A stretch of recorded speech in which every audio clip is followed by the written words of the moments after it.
So guys, magandang tanghali sa inyong lahat.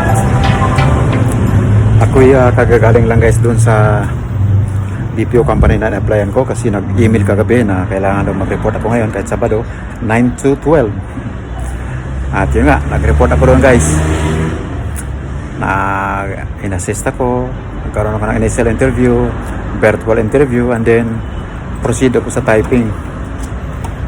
At yun nga, nung nasa typing lesson, pinag-practice pa ako kasi para makapag perform ako ng maganda o makakuha ako ng mataas na score. Ngunit sorry to say that I did not meet the requirements speed of the BPO company that I apply for. Hindi ako pumasagay sa typing exam. So kailangan talaga mag-practice. Sabi ko sa inyo ng mga karaang video ko, pag pumunta ka sa gira, kailangan praktisado ka, handa, at whatever it takes, kailangan nakahanda. So ngayon, umuwi na ako guys. Pumunta ako sa Gmall Bahada dahil mayroon akong hinahanap na pangbahay na t-shirt.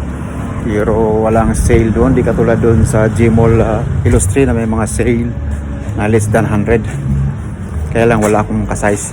Upos na yung size kong medium.